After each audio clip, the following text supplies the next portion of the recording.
there's already stiff penalties for dealers when they get caught and they're convicted. They're not stiff enough. Yeah, they're not stiff enough. No, You think- respectfully, do you think that if they're stiffer, that will curb people from dealing drugs? absolutely, because we have, Well, it hasn't worked to now, so why would it work at some point in the future? because the individuals that are dealing the drugs are saying, if I have to go in and do 6 months to 2 years, so what? What's the cost of doing business? The amount of money that I'm gonna make during that time will offset any encumbrance that I may endure in jail. Okay, fair enough, but is it because the courts aren't putting them in jail long enough? So I believe, yes, that's part of the problem. I know that our jails are incredibly congested. I know that there is a lot of interest in getting individuals back out in the community through the use of tracking bracelets and various items to track the whereabouts of these individuals. But in the same token, at what point do the rights of a few impede the rights of an entire community? And that's hear more information on our moving forward plan. In case some of you were beginning to wonder, it isn't my hope to continue with these press conferences, and hopefully we can see the end of them soon. When did we start this? Well, I want to roll back to November 14th. We made a motion in council, a majority motion, to talk about what we need in Belleville. We needed help on November 14th. That was after a week of 90 overdoses in 1 week. Council supported this. We sent it to the Premier. We sent it to the mental health and to the province. That was on November 14th. 3 months later, no answer, and we still don't have an answer. How did we come up with our ask? We asked for 2 issues to be at the plate of the province. One was the detox center, and the other is to support the wraparound services at the New Bridge Hub. We had many asks. There was probably a dozen asks in that, but with sitting down with our partners and staff, we decided to make it simple with 2 asks. Other things that were on the asks, obviously, were transitional housing geared to income. We need a housing first model, similar to a motion that I made on June 13th in Parliament, M225 to end veterans homelessness, and that was adopted unanimously by every MP that sat in the House that day, and the province has put over $80 million in money to end veterans homelessness by 2025. There's very good reason why I was reserved at making a statement or a comment last week on the meeting that we had with Minister Todd Smith and Associate Minister of Mental Health and Addictions, Michael Thibault. It was blocked out to press. There was no press involved in the meeting, and there was no scrum after. The press did call me, and I thought that I should take a second breath and decide what I wanted to say. This speech, I think I've written it 10 times now, and it's been up and down, but I have finally come out with some words on that. I was told we need to formulate a mental health and addiction strategy. Lisa Alley is here from CMHA and will speak to that later in the press conferences. There was no support as of now for our 2 asks, and it was noted that the capital for the hub would be a tough ask. I'm not in any way disparaging or disrespecting the efforts of our provincial partners in their response to our calls for help in the past weeks, but it would be dishonest to say that we were satisfied in agreement with the announcement made last week of $216,000 in funding from the province, an amount that was asked for, in fact, and requested from the Canadian Mental Health Association and other community agencies for items unrelated to our ask for $2 million to kickstart the hub and for the detox center. I do welcome that money. It'll be used well in our community, but we need a lot more money. I had a call from Sylvia Jones, Deputy Prime Minister of Health, on the ask, and she had mentioned it was 216th and realized that I was unaware of that ask and was not happy with the ask that they brought to me forward. Since our meeting last week, Minister Smith, fellow councillors, myself, have had an opportunity to physically tour the former banquet center at the Alhambra Square, and direct discussions have led us to hope that Minister Smith has finally shown an interest and may be able to move the dial on our immediate needs to see this facility open. I will now call on Lisa Alley to speak about our mental health and addiction strategy, which was requested by the Minister to move anything forward in our community. Alley?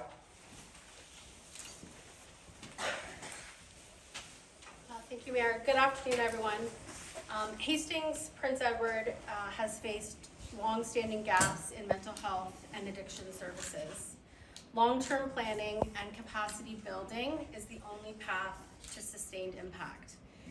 We need a comprehensive strategy, and the ministry has asked for that, to be developed through a collaborative approach that is, of course, evidence-based and aims to increase investment and expand service capacity across the entire region.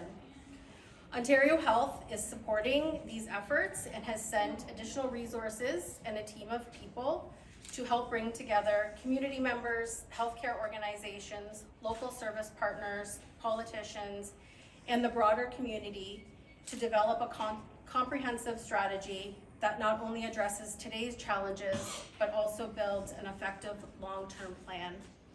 Our collective efforts will determine the success of our initiatives. This work will build on existing efforts that are already underway. Community engagement will help develop solutions that resonate with the people we aim to support and that are realistic and achievable.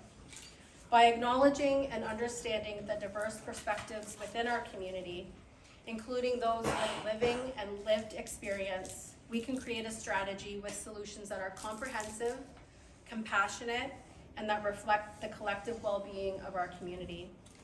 While rooted in a history of collaboration and great partnerships, we also are committed to learning from other communities that have faced similar challenges. This strategy will bring together a common voice, set of needs, and priorities. We are counting on all levels of government to match the investments the city is providing and to create a robust set of supports across the region. Thanks, Lisa, for that update. And hopefully in about 6 weeks to 2 months, this mission will be finalized, updated the community plan for this facility to be submitted with the goals to expedite the direct funding set in motion, tangible changes to the manner in which we treat and manage mental health, unhoused, and addictions that are harming our city. It's residents and businesses that we need your help.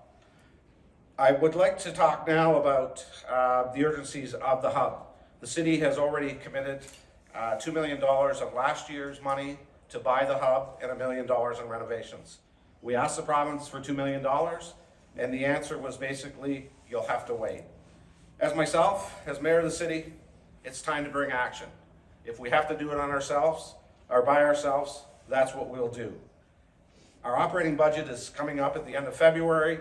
I've spoken to some staff and councillors, and it's time for us to take action. We will be putting an ask for council to look at and consider in the operating budget at the end of February for $2 million that we ask for the province to be paid by the taxpayers of the city of Belleville. Although it's a provincial issue, it's our issue also. So it's time. If we don't get the answer, it's time to move forward. The same as we did on doctor recruitment. A provincial issue, and we've spent over $4 million in the last 14 years to recruit doctors to this city. If you want to take care of it yourself, I guess you need to do it yourself.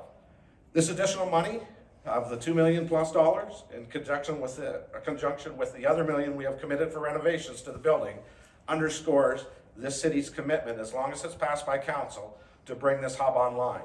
But understanding the need for support and commitment of the province to ensure the facility continues to operate in a functioning and effective manner. I would like to now call Steve Van de Hoof to talk about the bridge and the plans moving forward. Stephen? Thank you, Mr. Mayor. On behalf of the bridge, we want to acknowledge the city's leadership and in supporting development of the Bridge Integrated Care Hub. The contribution from the city that's being proposed, in addition to the existing contribution for renovations to the building and site at 1 Alhambra Square, would provide the adequate resources for the bridge to move its operations from its current location at Bridge Street United Church in downtown Belleville to the new site. And that would include the warming center, the overnight warming center in the winter months. The Bridge Consortium is working diligently to effect this change of location by the end of 2024, as we have planned. The Bridge Hub meets the immediate needs of individuals experiencing homelessness, some of whom are also experiencing substance use harms and mental health issues, while longer-term system responses are implemented. That was quick. Hopefully you'll get lots of questions, right? I want to wrap up by saying that while our city, our unhoused, our residents and businesses have endured a terrible set of circumstances that have thrust us into the national headlines, the rallying of many agencies and groups to see this through to a successful next step has been nothing short of amazing. And I must make special mention and offer my personal thanks and praise to the owners and operators of downtown businesses who literally are invested with their livelihoods in seeing this solution follow through. We're not in this alone, and it has been said many times that much of what we're doing has been focused to address in terms of the needs of those needing mental health and addictions care. It is far outside the purview of any municipal council or city hall. It's time for the province to step up, take responsibility, and act on the crisis that is in front of all communities. Addiction and unhoused, the face of this is in the majority of all cities in our province and across Canada. I challenge the upper governments to act now. Thank you. And I guess we can take questions if there's any for any in the group. Yeah, maybe we'll start with you if we can. Just last time we were here, you talked about you had asked for help for the hub 6 months before. In May was the first ask. So Right. the week of May, I sat down with Minister Smith at the time, or text him, and many texts of saying, we need help, we need to get this. This is what the city is proposed at our first budget to do the purchase the building, which was just over $1 million and $1 million in capital. But we needed more. Right, that was 6 months ago. Yeah. And now you're being told you'll have to wait. Yes. Talk to me about, you've been very calm about this, but this must be a frustrating situation. Well, you should have seen me Friday. I wasn't too calm. So, but it is frustrating. And being from the federal government, and I did 6 years, governments move slow, and I don't think it's any secret to anybody in the audience. Municipal governments are probably the fastest, but some days we're pretty slow too. So when I hear the term of the money's not available, maybe we'll look in the next budget, we don't have funds for this, it means, is that a polite yes or no? And Minister Smith, we toured the facility, as I say, on Sunday. He's not optimistic. He says he's still trying, but we don't have that time. We need to get the hub open as soon as possible, get wraparound services there, and then we have to look for housing. And you know, that's the next step to solve homelessness and mental health and the issues that a lot of the unhoused have. It's housing first and wraparound services. And you know, that means transitional housing, that means geared to income housing, and that was in one of our asks too, but that's a very big ask. So $2 million, you'll wait and see if you can come up with it. But the impact on Belleville's budget, to dig into your own pockets, to find $2 million, what is that going to do to the community here? Well, the impact, and depending, again, it'll be a council decision on how or how we, first of all, to pass it, and second of all, of how we pay for it. One issue would be a 1% tax increase on what we're at now, which is around 4.9. 1% would be about $40 on an assessment of, I believe, $250,000. So about basically that would be, I think, around $3 a month. We could do that in 1 year or put a levy on for 2 years at 1%. But this is money that I don't think we should be spending. Well, we have to spend it, I guess. That's a better terminology. And it's got to come from somewhere. The other would be to put it in long-term debt, and that'll be a discussion, obviously, at the budget meeting. But obviously this is going to have very real impacts to folks here, but you just don't have an option, you're saying. Well, do we keep waiting, I guess? And that's the thing. Wait and wait and wait. We can't. It's peaked here. We need to get proper services. Bridge Street United Church facility has outgrown itself. When we look at the unhoused right now, is it going to get any better? It's not. I'm afraid to say that until governments work together and come up with a housing strategy first, and that's simple. And so with the facility of what Bridge Street can look at now and handle, the new facility would be purpose-built, which this facility that they currently have is not purpose-built, and it's probably twice the size of the space that's needed now, and with more wraparound services. Very quickly, sorry folks, how would you characterize your feeling about this response from the province? Is it discouragement? Is it anger? I think all, when you say it, I've calmed down a lot. I think the whip in the federal parliament was responsible for that. I think it's maybe a bit of disappointment. I don't know if anger is too strong a word, but we know, and it was said at that meeting by the ministers, we know what we need in our community, and we need this. So we need them to be interested in moving forward. It's not just our communities that go back. The mayor of Kingston has phoned. I know Durham is looking at the same. Hamilton, all municipalities are looking at it. So is this going to be a cascade effect for the provincial government, for other cities lined up? I'm sure it's going to be. But it's time to make action now. So if we're not the only city, that needs it, they need to come up with a plan.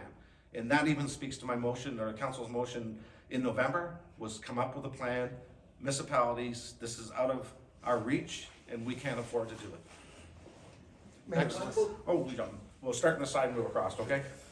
When will council be discussing the motion to fund the bridge? First day of budget, I believe it's February 28th, I think, around there, budget day. I can check with that. So it's coming quick though. Coming quick. Yep. And since the province isn't going to be providing the $2 million, if council doesn't vote to provide the $2 million, what's the timeline then to get the bridge online? My guess, if it goes through channels that aren't an emergency with the government, over a year. So sometime in 2025, or? To be opened, or for answers from them. I would say, well, it took them over 3 months and they still haven't answered our motion, so it won't move fast unless it's an emergency situation. And I think, again, and hopefully council feels the same, that we need to support it and we need it done now. We can't wait a month. We can't wait 3 months. Our hope was to have this up and running by December of this year, but every day we wait, it's longer. The architect's been hired, everything's ready to go. They were looking at a demolition permit, so it's ready to go. It's just a matter of doing some tenders and getting it on the scope of hiring builders and that to complete the project. And where will the operating funds be coming from if the province isn't chipping in? Is that also going to come through the city? No, what we're looking at now, and we've discussed this, there has to be a plan. I know the provincial government supports the operating in hubs that are in Durham and Kingston. If it's the case they don't want to support, then we won't have wraparound services. We will just have the warming center and the bridge drop in at that location. But we're set up to do a lot more. The facility is going to be a modern facility, purpose-built, and hopefully the funding will come in. If not, the Bridge Street will be moving over there. Thank you. Okay. Omar Devayu Pacheco with CBC. Just wondering, you talk about the hub, and there's a long-term plan, right? Housing, of course, part of that issue, but obviously there's mental health issues or other issues at play with the immediate situation. How do you as a city tackle this right now until you get to that sort of long-term strategy? Well, we again with the resources and mental health, and I believe there's over 600 people on a waiting list, and I think that's all in all communities. So we keep, I guess, going, trying to row upstream in the ask and moving forward with the community plan that we're working on. That will all be listed in there. How we need the detox and the next steps. Low barrier, which would be the hub, that would be part of it in the ask also. In concrete terms, though, I mean, you have people just up the street here in need of help right away. What sorts of strategy you're looking at as a city? We can just keep going the way we're going. The city has only so many tools in our box, and this is why we ask in November that we need help. And the call in the emergency was on the 3 issues: is the unhoused, mental illness, and drug addiction. And when you look farther to the south and you look what they've been going through before us, we need to act now. There's only so much time. You see in other cities, you see the drug testing machines, things like that, harm prevention. Is that something that you think would work in a town like Belleville? Again, that's what we would be at the hub with that, and that's part of the plan with the hub. Last question for you: the supply, the toxic supply. Do you have a sense of where it's coming from? We could ask the police chief that question. I know he's in the audience. If you'd like an answer to that, I would call the chief up here. And sorry to put you on the spot, chief, but it's okay. I stay out of your lane, you stay out of my lane, right? So. Yeah, Chief Callahan, if you have any sense of now, sort of a few days after the initial press conference, of where that supply is coming from? I can tell you that over the past week, we've made 4 interdictions of drugs that were coming into our community, and the majority of those drugs were coming from the GTA. And we've been able to arrest some individuals that we've had some long-term projects on, and the important part of that as well is that we need the support, and we've been having conversations with our federal crown attorneys that deal with our narcotic charges, imposing longer sentences, because I can tell you the individuals that we've been dealing with, there's one individual that we've been dealing with since, I believe it's 1985. So, and there's just multiple charges for possession, trafficking, etc. So those types of individuals, that is a threat to society, and as important as the social support is, the interdiction and the seizing of these drugs coming into our community, but coming into our country as well. We know that through our ports, as a result of the port police being canceled the entire program in 1997, that Canada is rated as one of the worst countries in the world right now for the importation of drugs. That has to change. And in terms of why we're seeing it in places like, let's say, Port Hope, along that 401 corridor, is there anything you talk about in terms of why we see it along that corridor? The distribution. What specifically talking about, like using Yes. tranquilizers, the Yep. benzodiazepines, the xylazine, that kind of stuff. Yep. The distribution channels along the 401 is extremely easy to do, and I think that that's why you're seeing these cities suffering from the same challenges, or some of the same challenges that Belleville is. And whether it's a big city or a small community or a mid-sized community like we are, having the challenges that we had last November with 90 overdoses, and then again with 13 overdoses in 1 hour in the past 2 weeks, that's a significant challenge for any community. I don't know how, it doesn't matter how big you are.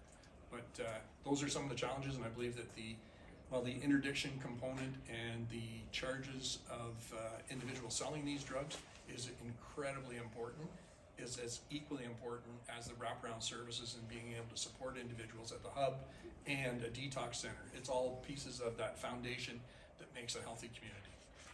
Thank you. Chief, sort of following up on that, have you made any advances in identifying the poison supply from a couple of weeks ago as to what the drug breakdown is? I know you had mentioned last week working out with the Ontario Medical Officer of Health and sort of speed up the testing process. I guess anything to provide updating on that? So what I can tell you is, yes, the information is back, and the public health unit, I believe, has actually posted what the contents of the drugs were. Quite frankly, we're going to allow the public health unit to do that, because really that is, as the mayor just said, that's their lane. And our component is that interdiction, and as well as supporting the individuals. And we have 2 actually officers who are sitting here in the gallery that are actually working downtown and working with those who are suffering from mental health and addictions on a daily basis. And we're trying to support those individuals, but at the same token, we're trying to interdict those drugs that are coming into our community as well. Chief, there's already stiff penalties for dealers when they get caught and they're convicted. They're not stiff enough. Yeah, they're not stiff enough. No, You think- respectfully, what's do you think that if they're stiffer, that will curb people from dealing drugs? absolutely, because we have Well, it hasn't worked to now, so why would it work at some point in the future? because the individuals that are dealing the drugs are saying, if I have to go in and do 6 months to 2 years, so what? What's the cost of doing business? The amount of money that I'm going to make during that time will offset any encumbrance that I may endure in jail. Okay, fair enough, but is it because the courts aren't putting them in jail long enough?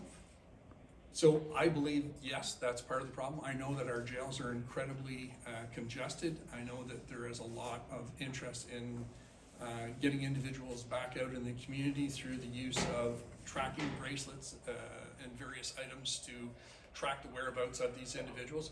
But in the same token, at what point do the rights of a few impede the rights of an entire community? And that's not a statement, that's a question.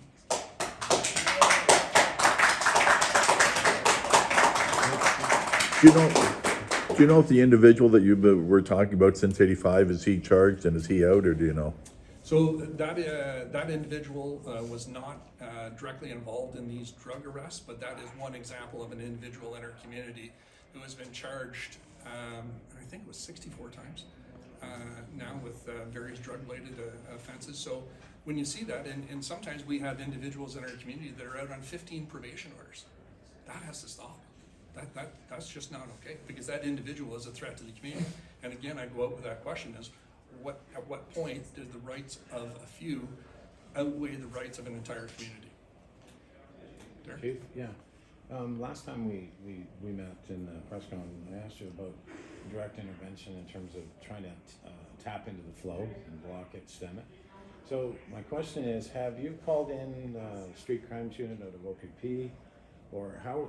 Like, I'm interested in how are you stepping up enforcement to try and get closer to turning the tap off? Sure, that's a great question, and thank you for asking that, because we actually have an integrated unit of our own members as well as members from the OPP, and we work with members of the intelligence and drug community right across the province, including we have a direct line of communication with the Department of Homeland Security. So we're tracking this on multiple elements, but I can also tell you that one of the individuals that was arrested last week was as a result of a 4-year investigation. So it's very, very complicated, and when you start to reach higher and higher on the food chain, if you will, of these organized crime groups, it gets that much more complicated and that much more expensive to do these types of investigations.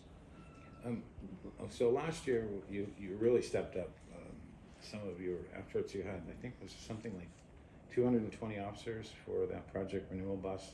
Yes. When you cleared out the bikers on 37, and I believe in Trenton as well.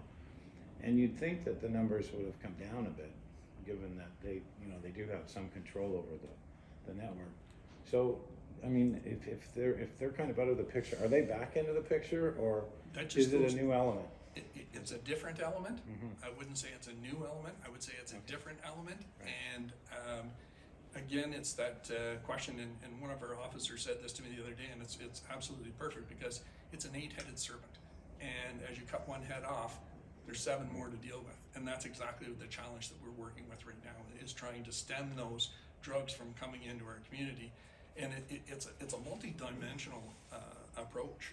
And if anybody has seen recently in the news the article that was put out by Portland, Oregon in relation to their decriminalization of drugs, and how they're now completely rethinking the concept, because you know what they're saying, we think we got it wrong. We think we need to redo this. If you look at Portugal was the epitome of decriminalization. They have done the same thing. It was last August, I believe, that they had a huge document that they put out reviewing and rethinking what they had done, almost 19 years ago. So by that argument, safe injection sites are a good idea either then? Well, I wouldn't say that.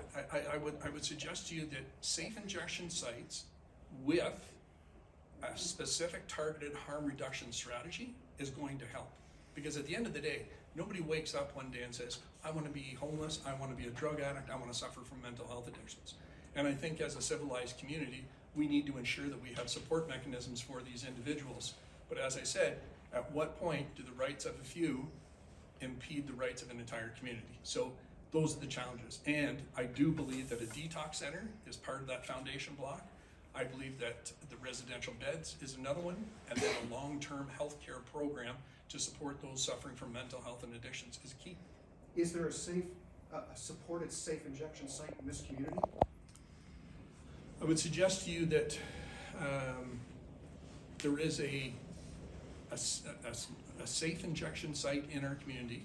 I would suggest to you that it is one that is working on developing a harm reduction strategy, but I don't know exactly where that is yet. I don't have that answer. Anything else? I just wondered, do you have anything you've learned, any words of advice for others, communities, other towns, cities that are, worried about this problem, sort of developing beyond their ability to address it, the way it seems to have happened here in Belleville? I would suggest to you that many Something you've learned, I communities, guess, in speaking with other chiefs across Ontario, many communities are suffering from some of the same challenges we are. I'll give an example of Peterborough, and the chief and I there talk quite regularly, and the challenges are definitely there. I think it's important that a community has the fundamental blocks that I was just talking about in relation to a RAM clinic, in relation to, so RAM stands for rapid access to addictions medicine, the detox center, as well as the hub is critically important to be able to support these individuals who are suffering from mental health and addictions and provide them with an opportunity to get those wraparound services in health. Mayor, you talked about the local MPP not being optimistic about the asset. Did you guys talk about the reasons for that lack of optimism? And I guess that there has to be baskets of funding, and there just doesn't happen to be a basket of funding that it falls into right now. As of Sunday or Saturday, he's still digging to see if he can find something. But you know, if he does, I guess the bridge will need that for other causes, and there's lots of other things that need to be done, whether it's lockers and things for the inside capital of the building. But again, it's I would say it's less than 50% of chance to get the money, and we just can't wait. You look at the audience here that are here today, and I think that overall there is support in the community to get a proper center at the Alhambra Hall, and you know, I guess we'll find that out on budget day, and from there it's moving forward. The bridge project has to be done, and the bridge is not only for not all homeless or unhoused are suffering. Some are just like you and I, or your brothers and your sisters that unfortunately maybe a divorce or something like that's happened, and they need a safe place at night too. And there's people that are living in their vehicles at you know, at the pier and things like that. So the hub consists of going to be a safe space, and their goal is to open 24/7 to have a place for all our unhoused. And what's your sense of the level of support around the council table for? I think it's great, the level of support. They supported the project initially, and I think it'll be 100% support. I think all of us on council have heard from the community, and it's time to act. And again, I don't think we have time. We have to get it done now. To delay it 3 months, 5 months, 6 months, it's not palatable, I don't think. And as I say, unfortunately, we have about 200 unhoused now, but that figures is going to grow. And you know, I hate to say that, but it's growing in all communities. When you look around us, all communities have the same issue, and whether it's Cobourg, whether it's Peterborough, even Bancroft. And with the mental health and the drug addiction and everything, it's time for all communities to act. And I think that the call out today here is back to what I said before. We have to have a plan, and it has to be all 3 levels of government. But the provincial government, with the issues of drug addiction, mental health, and well-being and housing is all on the provincial mandate. So it's your expectation that by the end of the month, the money from the city will be in place to move forward? What does that mean for the time frame of when the hub will be up and running? When we spoke to, and again, I hate to give a date, but our goal would be in the late fall or early winter. December is when it's going to happen. Again, if it was sooner, we're going to put. I'll be over there with a hammer myself. It's you know, we're looking at. I would hate to say 6 months, but I think you're probably looking at 8 months for the completion of the project. I know I spoke to the Quinte Home Builders today, and I know they're behind the project too. There's been a lot of people have come on the last days. Some of the merchants that are downtown are willing to donate to the project too. There's lots of people that are coming out. I had a restaurant in last week, and they're saying they want to have a fundraiser. So I think once it gets started too, it's going to be easier for the hub to raise funds for extra things. I mean, the renovation, they've cut many things out, and to get it down to a reasonable price. And there's a community funds in our community too that they will be applying for grants. Mr. Mayor? Yep. Guys, I have just 2 questions regarding budget. So first question is, are you looking at invoking the Strong Mayor's powers once again for that? Okay, so. No, well, it's under the Strong Mayor powers, the budget is signed off on me, but no, I'm not gonna put it in the budget. I'm gonna put a motion, or somebody on council will put the motion on the floor, and I know it'll be second. But council, they haven't got their blinders on. You know, again, it's coming down to us, and you look at social media, you look at that. And I had a meeting with a group the other day. There was probably 15 people there, and we spoke of what we could do. Obviously, we have to hire more EMS workers, whether it's police, paramedics, or fire. And there's only so many things we can do. And I asked that group, I said, has anybody talked to Minister Smith on this? And there wasn't a single hand that went up, because you know, councils and the mayor are closest to the community. We're here 365 days of the year. But it's time to push the provincial government, not only us and council, it's time for you in the audience. I encourage you to push. Minister Smith says he gets 1 call a week on the in-house. You know how many calls I get? And, you know, again, emails included, but I go back to when somebody emails me, I ask my assistant to get their phone number, and I have a conversation with them and say, you know, this is what we're doing, this is the best we can do now. We can't fix mental health ourselves, we can't fix the in-house. It's just not in our budget, or it's just, we just don't have the tools. Second question, could you walk us through once again, I think what I heard you say was you're looking at a tax levy for the first million? Well, there's options, and I guess the options, and that's what council will have to decide. We could put a special levy on, 1% levy, which would bring it out to about $1.2 million a year. If we put the 1% levy on both years, that would give the bridge a little over $2 million to go towards it. If we put it on long-term debt, then it will probably be closer to the $2 million, and those will be options to do. Personally, I don't care how we do it. All I care is if it gets done. And I think, you know, council, I know council in general, they want this project to move forward. They want to put as many tools and possibilities for it to succeed. And I think they all know with the news, and it's not going to happen unless we push it through. Well, there's only one taxpayer. There's only one taxpayer, and I guess, you know, it works out to, as I said before, $40 on the assessment, $3.30 for the first, or for 2 years. And, you know, I know taxes are high enough. People are, you know, having a tough time with things are going now, but this is the major issue in our city. And like I said before, it's a major issue in many cities, in most cities. And through AMO and through our groups, we've put the pressure on the province, but we haven't got a results. And I look what happened. We got to keep the pedal to the floor.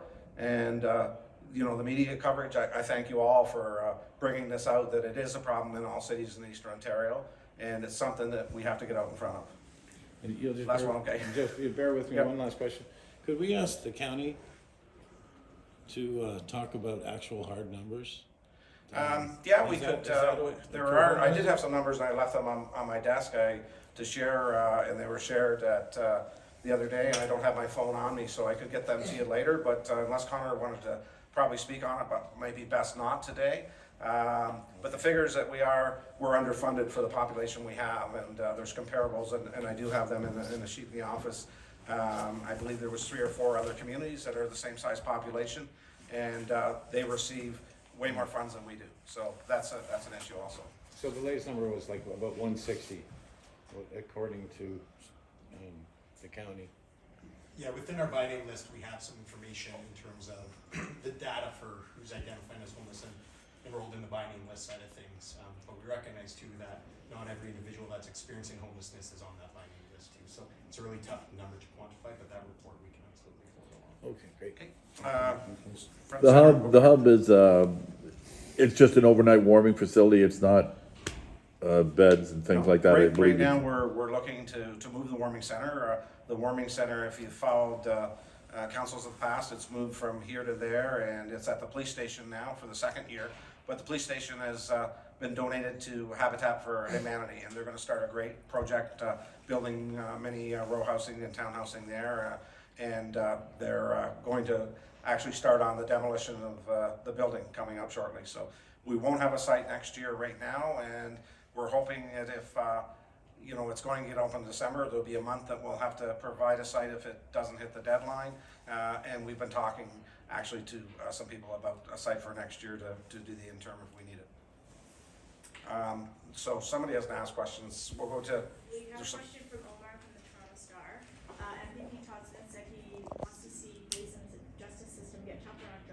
members, do you believe this is an effective approach in addressing the issues Belleville is facing? Well, I think everything helps. As the police chief said before, we have to look at, how do they say, is, people are charged and then they're released. And I know one of the officers I spoke to the other day, they get frustrated because there isn't longer sentences or even held. But as the chief said before, it's like whack-a-mole. For every one you get, there's another one coming out. So, whether we've got to concentrate on where it's coming from, the main sources, whether it's made here in Canada or if it's imported from Asia or from that. And, again, I think that if we don't do something, what we're doing now isn't working. Okay, back to, have you had a question yet? I've had one. Okay, so we'll go back to you in the center there. Yep. Yeah, just coming in from out of town, I'm just wondering, because there are other communities around here, it's an issue that's affecting many communities across Canada, across the world, but can you help us understand, how do you understand why Belleville has become overwhelmed? You said it's at a breaking point, why Belleville has reached that point when other communities haven't? I think a lot of people, a lot of cities are just managing, and like us, we're just got water wings on and we're swimming. So when we look at what happened the day with everybody, and unfortunate, and my heart goes out to them that we had the bad batch in, and we had so many at once that we seen that it did tax our services, the EMS and fire. And when I spoke to the chief the other day, we sit on an emergency planning group that we prepare and practice for disasters, and this is something that we never really counted on. So our next training session, if it gets worse, we're going to have a plan to fill out. Not only it did work smooth at what happened, but what would happen if there was 30 or 40 people that went down. We need to come up with a solid contingency plan, and I think that kind of woke us up. When you look at the other things with using all our paramedics and ambulances and that, what happens if something else happens in the community, whether it's your mom or dad that needs to be transported? Everything was backed up here. It was chaos. And moving forward, we are working on our own plan that what we can do. But the other thing to end or to get to the point of how do we stop it, it's housing first and wraparound services. So I'm hearing that bad batch kind of caught you unexpected, unawares. All of it caught us unexpected, I guess, even before the week in November when we had 90, and the day that we had the overdoses in so many numbers so quick. I think that was a shock. Fortunately, nobody at that time on the OD, we were able to treat everybody. The next day we did have some fatalities or a fatality on the same drug. But the drugs are just going to get stronger and stronger. What we see when you look to, I think it's called Trank that you mentioned, and you see that in the States and in Vancouver. I didn't think it was going to hit our community this quick, but it's here now, and it's not good. And we've got to prepare our emergencies. And when you look at the doctor shortage, which I spoke earlier about, a lot of emergencies are running very slim when you're looking at wait times, 24 hours. So how do we go back to, and again, 15 years ago we started the doctor recruitment program here to recruit doctors. It was very successful. We recruited over 40 doctors. I was gone. That was 15 years ago.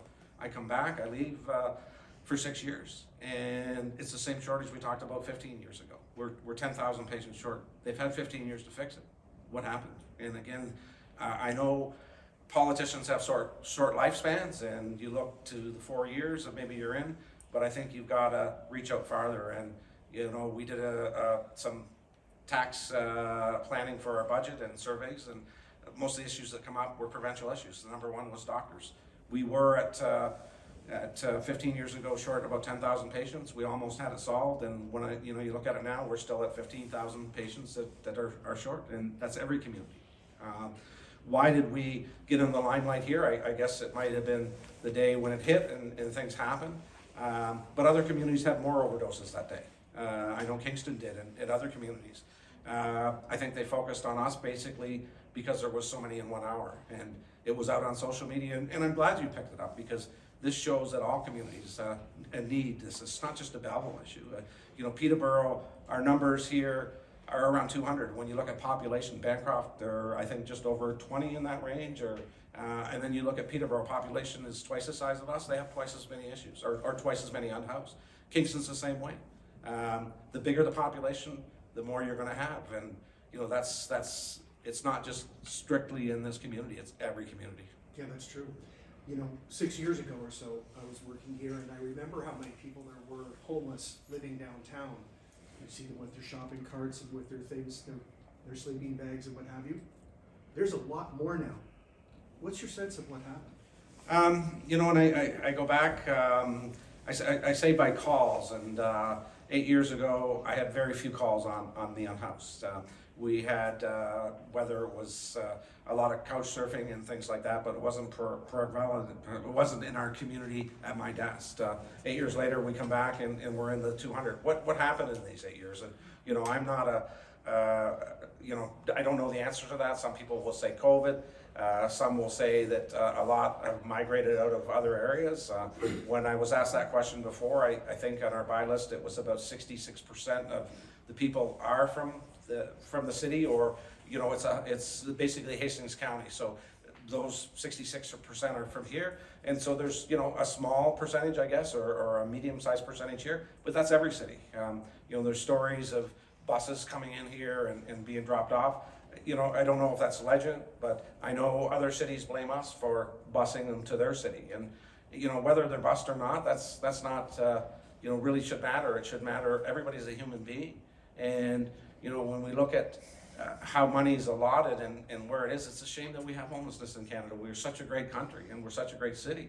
But how do we move forward when there's no plan? And it's going to get worse. The way the economy is, you look at one-bedroom apartments in this city and other cities are $1,400 or $1,500 a month. You need rent referrals. It has to go back to affordable housing, not affordable, geared to income and things like that, where the federal government were involved in that back in, I believe, the 90s, but it got canceled, and there has been very few, you know, geared to income housing that, you know, you're paying around 30% of your salary or what you bring in. So, you know, if you're on assistance and you're only pulling in $1,000, then your rent would be around $300, and it's all proportional. And unfortunately, governments have gotten out of that. Yes, from the audience. Hi, Mr. Mayor, thank you. I just have a question about the hub. Yep. And moving it to Alhambra, because it's, for a lot of the citizens, solution to all our problems. And It will be, yeah.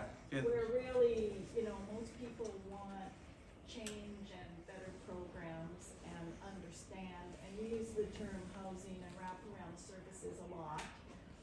So my respectful question is, does the council have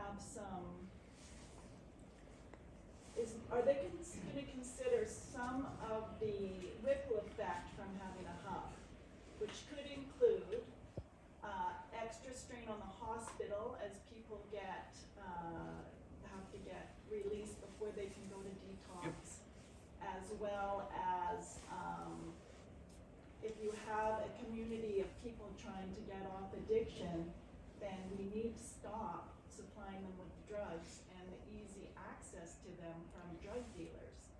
So when people are constantly being let out on bail, and some of the same people who offer the services get the people out on bail, you know, I think as a community, none of us are naive now after 4 or 5 years. We want a holistic solution, and we want to also talk about some of those things. Yeah, and I guess to come back, the hub is not going to be the end to all answers, and it would be the wraparound services, but it goes back to what we talked about before. When we talk about the release of people and there isn't anything I can control. That's out of the municipal issue. Our hopes with the hub is with the services, it will be the first step. And that's a low barrier step. And with our plan that we are sending out to the community and building, those other things will be in that. And as I said before, we asked for housing, we asked for all that, but we had about 20 asks, and we said to ourselves when we sat around with the team, said let's just go for the 2, and then we'll go from there. We're going to stick to the press first, and sorry. Can we ask just very quickly? Yep. Sorry if I'm jumping the line. Darren, you want to go? Yeah, sure. As far as the $2 million ask to the province for the hub, I was speaking with Minister Smith this morning. He said one of the things that he's looking for to try and advance that ask with Treasury is a costing plan for the hub. Yep. I guess bring me up to speed. Have you provided that, or have you been We asked are, to? and I'll speak, I guess, to this. We're almost there. So the site plan is in the works. Am I speaking out of turn? Did you want to talk about things here? So I'm not in trouble? So the conversations we've had with the city, and as you said this morning, is the $3 million contribution will make sure that we can relocate services with the warming center from where we are right now to a more appropriate location. As the mayor has said, this is what the community wants. This is an important part of developing the full picture.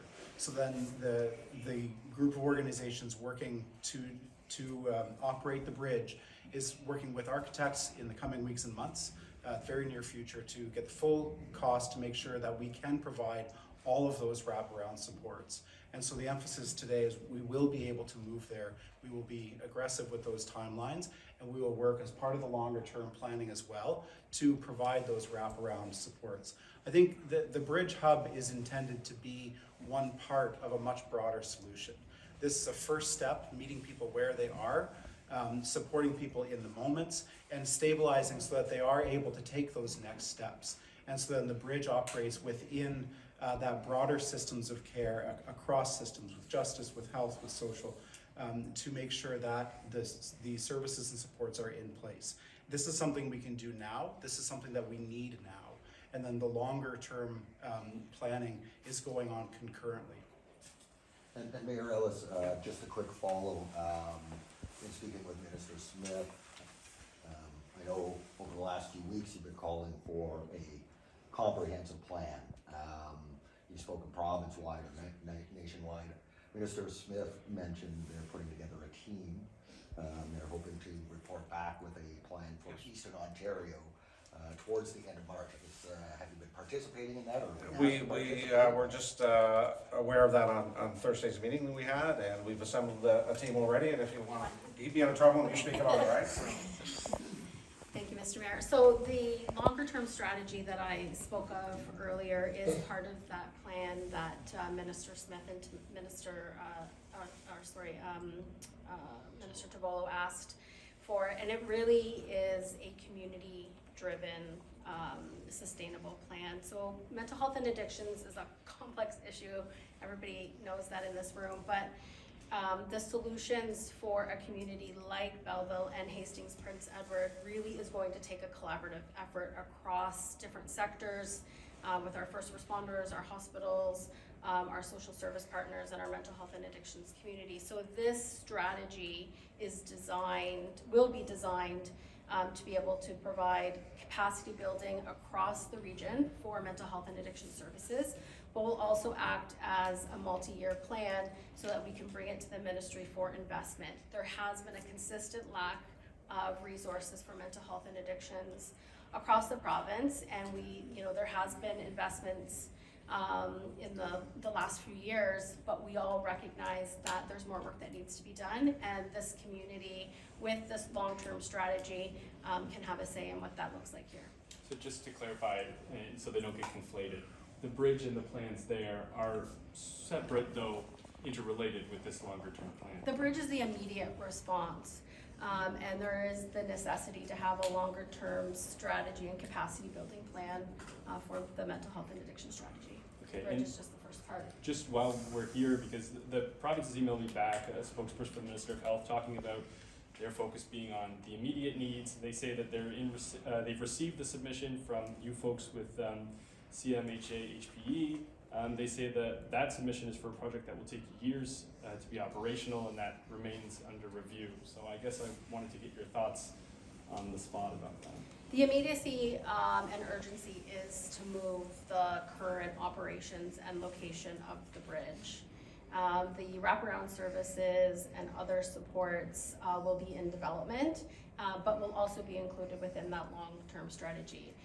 It's important to have both approaches happening at the same time. We know that the immediate needs of the people in our community who are unhoused is urgent, and then the longer-term planning strategy needs to happen alongside it. Okay. So the term wraparound services is being thrown around a lot today, but what specific services does that entail? Did you want to speak to that? I guess, yeah. So wraparound services would include a combination of both health and social services. So there's primary care, access to physicians, peer support, family support, counseling, system navigation. So it really looks at the holistic strengths and challenges of people who are needing services and offering the right supports at the right time. And just to clarify, were the bridge to become operational this year, be it funded by the province or by the city, those wraparound services, are those going to be available this year when the bridge at Alhambra opens, or is that something that is going to come later? It will depend on the funding application. So right now, the operations for the wraparound services are not funded. We are hopeful that with the support of the city and the move to One Alhambra, that the wraparound supports will be available. It is a critical need for the people who are using the services to have those wraparound supports. So just to clarify then, for the $2 million ask and what's going to come online with that, what specifically is going to be available at Alhambra? Is that just a warming center at this time? It will be the current services that are provided at the drop-in and include the warming center. So that'd be the warming center, that would be, I believe you have a meal service there. Just cards on the table, what is offered currently out of the Bridge Street United?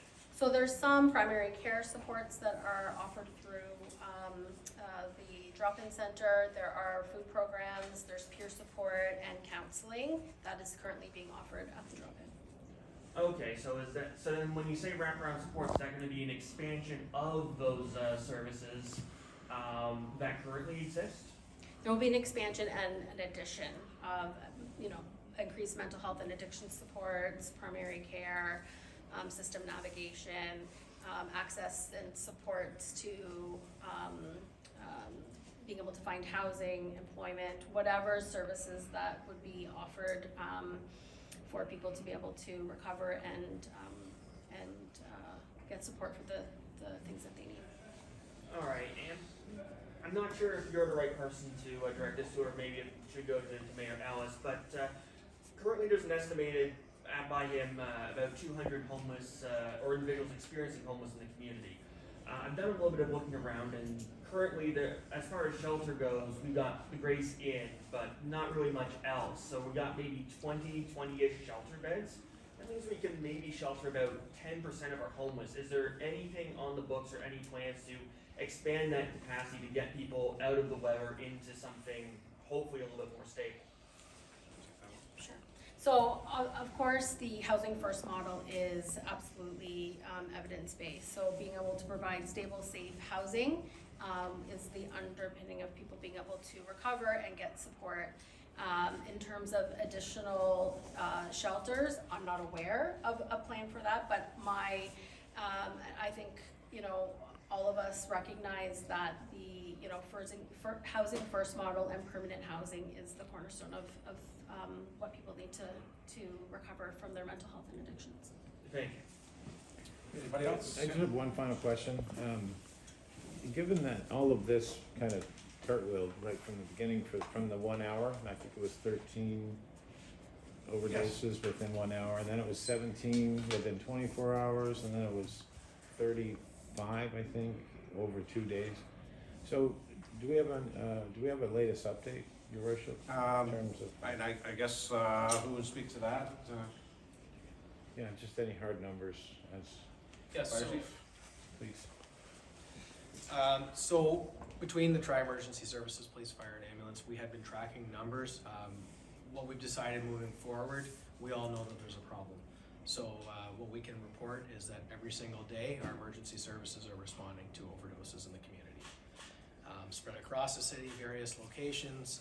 Some days there's spikes, some days there's lulls, but every single day we are responding to overdoses. But no hard number, like you haven't tracked No, I don't have everything any hard from numbers right now. 13? No. Do you have an average, Chief? Not at this point in No, time, no. okay. Many of those numbers would come from our EMS service. Sure. Unfortunately, our chief of EMS is not here today, so I wouldn't want to speak for him. But as I said, moving forward, a lot of what we'll provide is that we just continue every single day. We haven't missed a day since we started all of this where we have not had an overdose. And what was the nature of the calls you were getting before as opposed to the typical type of call you're getting now, and is there a difference? It's just increased call volume. So, I mean, with the overdoses, it depending on what drug they're using will depend on the reaction that the person has and what kind of intervention that either EMS or fire provides. And is it more intense now for you, for your members now than it was before? I think it's more intense for all of the emergency services. It's higher call volume, there's more stressors, there's more fatigue. When you see people in need and people suffering every single day, it's not only hard for that community's mental health, but for our workers' mental health as well. Okay, want to wrap it up? Any more quick questions? State of emergency still in effect? Yes. Anytime? Haven't really thought about that one, so, but a good question. We have something from, Is that something you actually did state during the presser? Pardon me? That the state of emergency is still? Yes, it's still in effect. So, any more from the press? Okay, audience, yes? I'm just trying to understand how this all works. I've been told that the John Howard Society runs the church. Is that correct? Yeah, we could have them speak on that. Is that? No, that's not my question.